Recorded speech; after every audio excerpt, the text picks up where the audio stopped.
salut tout le monde, c'est Matt-F1. On se retrouve pour le résumé du Grand Prix MotoGP d'Argentine 2017. Il s'agit là de la deuxième manche du championnat du monde.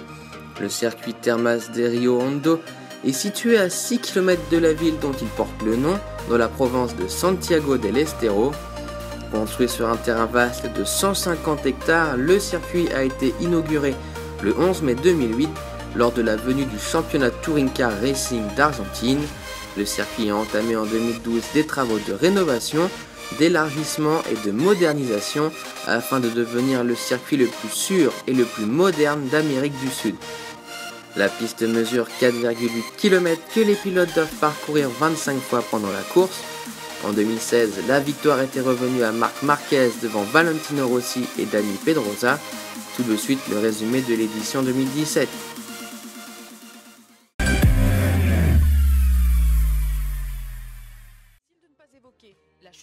Pour cette première séance de qualification de la saison, celle prévue au Qatar ayant été annulée pour cause des pluies, les éléments climatiques jouent une nouvelle fois les troubles faits.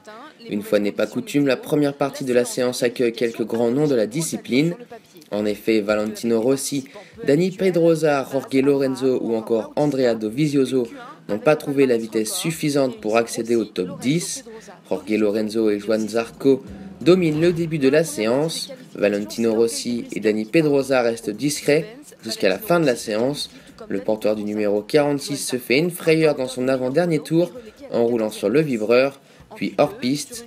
L'Italien devient ensuite l'homme le plus rapide, juste avant que Pedrosa ne fasse encore mieux. Les deux Ducati officiels sont ainsi éliminés. C'est au final Marc Marquez qui signe le meilleur temps dans la phase finale des qualifications. Karel Abraham est inspiré de suivre le sillage du leader puisqu'il décroche le deuxième temps à tout de même plus de 7 dixièmes. Valentino Rossi, en dépit des encouragements de la foule, ne peut faire mieux que le 7e rang, juste derrière son équipier Maverick Viñales. Loris Baz prend la 9e. Les deux pilotes officiels sont 6e et 7e.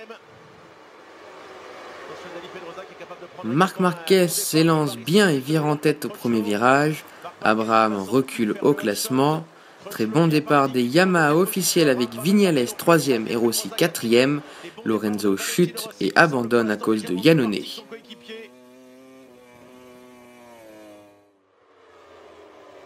y a déjà deux pilotes inquiétés au sol. Lorenzo. C'est Jorge Lorenzo qui va au tapis. Il y a eu un accrochage. Au troisième tour, Marquez en tête s'échappe avec presque 2 secondes d'avance sur ses poursuivants. Viñales passe Crutchlow pour s'emparer de la deuxième place. Il doit remonter 2 secondes 3 pour revenir sur Marquez.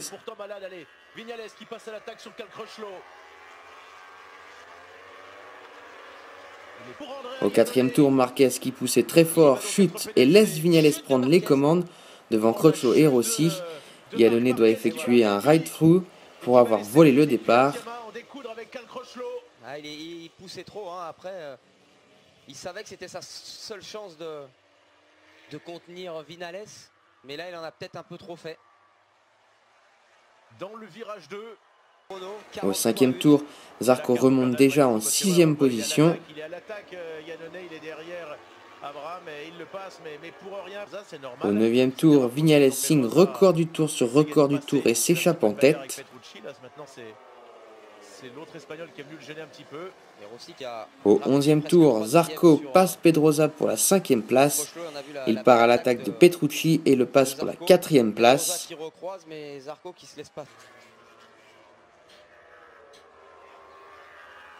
Il continue d'attaquer, Joan Zarco, pour s'emparer maintenant de la 4e position. C'est lui qui mène ce groupe. Au 12e tour, on assiste à une belle bataille entre Zarco et Pedrosa pour la 4e place. Il essaye de repasser, ça a l'air bon pour Dani Pedrosa, alors que Rins se rentre au stand. Les petites fautes de Joan, mais il rattaque immédiatement, il ne veut pas se laisser faire.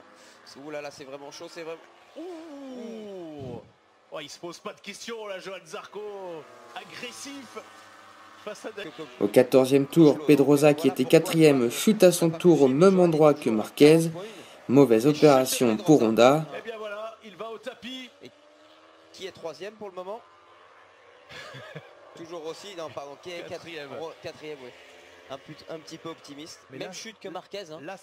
Au 15e tour, on assiste à la chute de Espargaro, qui emporte avec lui le malheureux Dovizioso. Les deux Ducati sont à terre. Dovizioso était large course magnifique. Et à cette tour de l'arrivée, Rossi passe Crutchlow et s'empare de la 2e place. Ça y est, Rossi passe. Allez, écoutez la clameur du public. Ils sont tous pro-Rossi, surtout depuis qu'en 2015, il a porté sur le podium. Et à l'arrivée, finalement, c'est Maverick Viñales qui s'impose pour la 2e course d'affilée. Yamaha signe le doublé grâce à Rossi qui s'empare de la 2e place au championnat avec 14 points de retard sur son coéquipier. Crutchlow termine 3e devant Bautista et l'excellente 5e place de Zarco. Folger est 6e devant Petrucci et Redding.